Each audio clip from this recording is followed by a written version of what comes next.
LaxFactor Podcast.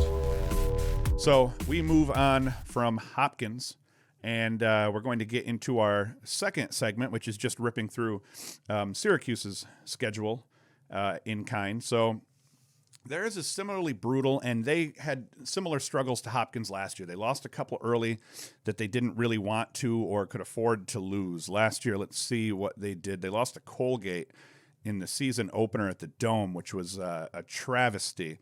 And then, they lose to Virginia at home. They lose to Notre Dame. But they pretty much shored things up en route to a 9-5 record last year. They end up making the tournament.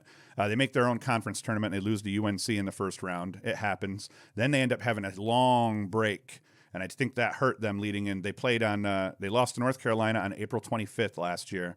Didn't play Loyola in the first round of the NCAA tournament until May 11th.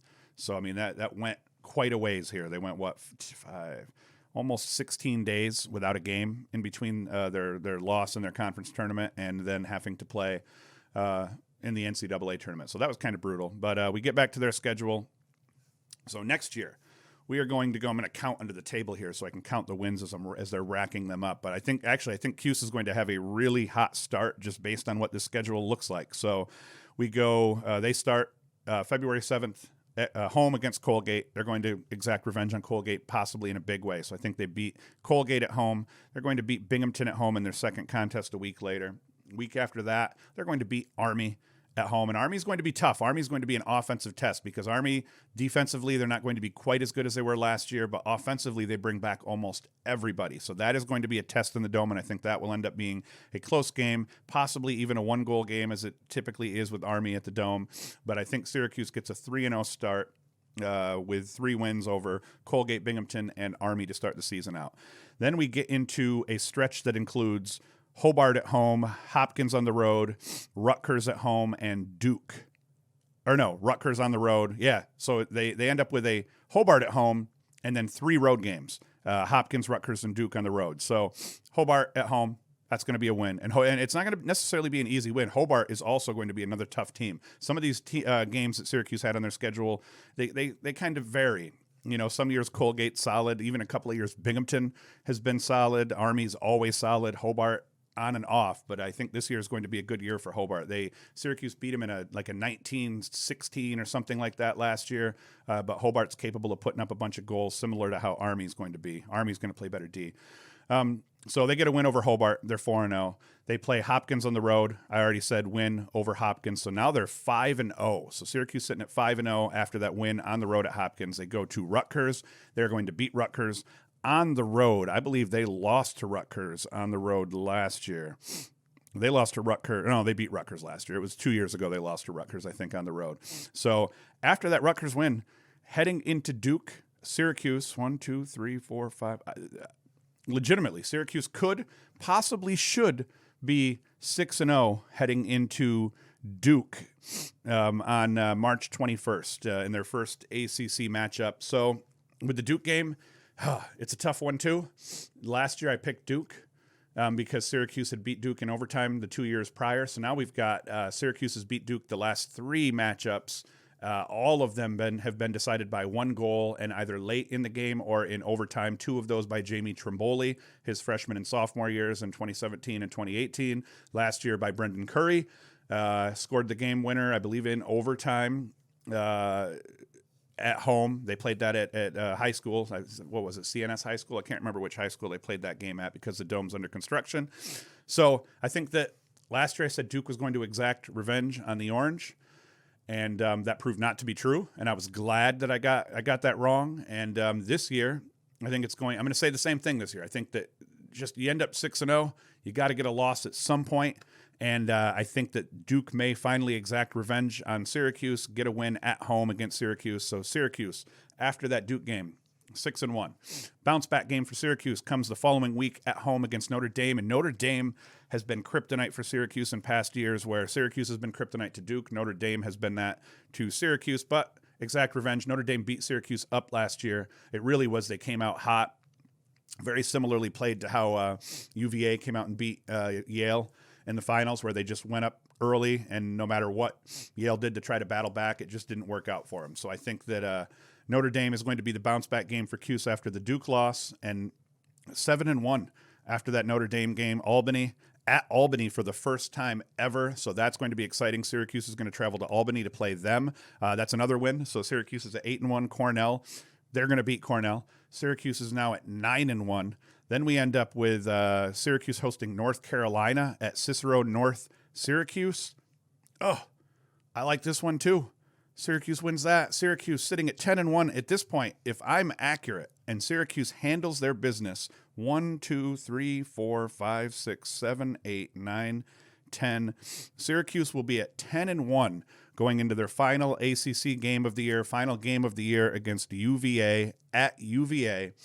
And let's give this one to UVA because I cannot picture Syracuse going 11-1 during the regular season. So Syracuse ends up hanging out at 10-2 with a loss to Virginia at Virginia. So that'll be Virginia beating Syracuse 2 games in a row. And Virginia's the better team on paper this year. But, that's why they play the games come the weekends and sometimes the weekdays here. So, yeah, 10-2. Is that accurate? Let's count. I can't even believe I just said that out loud. Let's see. 1, 2, 3, 4, 5, 6, 7, 8, 9, 10, 11. Yeah, 12 games. So, yeah, I think that Syracuse loses to Duke on the road. I think Syracuse loses to Virginia on the road. I think they beat UNC at Cicero North Syracuse, so that's going to be cool. That'll be key, too, in this schedule is there's, right now at least, there's 2 games scheduled to be played at Cicero North Syracuse.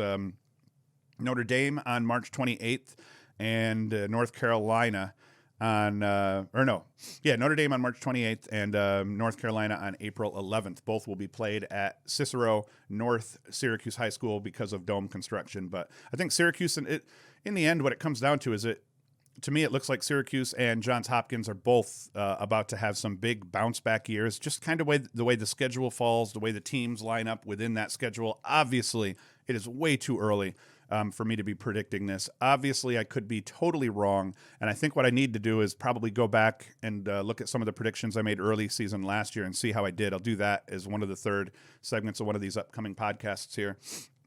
But in the end, the Blue Bloods, they're recruiting. They've missed a little bit, and things have spread out a little bit. But you watch, Syracuse has had a really good year this year for future years. Landing Chase Scanlon made up for a couple of misses that they had early on, or a couple of the guys that flipped. So you end up with Scanlon for 3 more years, All-American caliber midfielder / attack. You have the midfield line that Syracuse has this year with Tucker Dordovic, Brendan Curry, and Jamie Trimboli. That is going to be brutal. And then there's solid midfielders behind those guys in Lipka and Buttermore, and it goes down beyond that. Defensively, we've got Mellon rocking number 11.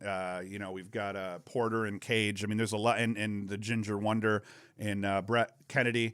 So there's a bunch of reasons to be optimistic for Syracuse. I think with Hopkins, they got to shore up their goaltending, shore up their defense a little bit, but I think Forey Smith is going to be a huge, huge factor in Hopkins' resurgence this year and in them getting back to that 9-win plateau. And then the attack unit is going to be huge also. But I think Cole Williams now gelling with Joey Epstein is going to be huge for Hopkins moving forward as well. So, for those 2 teams, I think that's huge. I think they're both going to have huge seasons. I think that they're both going to probably spend a little bit of time in the top 5 even this year, maybe top 7. As the preseason rankings come out, they both fared fairly well. So that's okay for them too. I think Syracuse was like 7th and 8th between the 2 polls, and Hopkins was good as well. I think they'll both rise and fall a little bit as the season goes, but it'll be good to see their resurgence. Sergio, Salcido48.com. Go check that out. There'll be a link in the description. There'll be a coupon code to go along with that. If you want to support the channel beyond that, you can go to LaxFactor.com. You can listen to the full version of this podcast in one shot,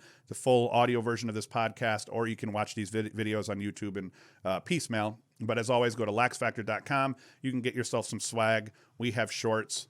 We have T-shirts. We have all sorts of stuff, and we'll be back next week. We're going to kind of be a little bit slow leading into the next couple of weeks as the season isn't here yet.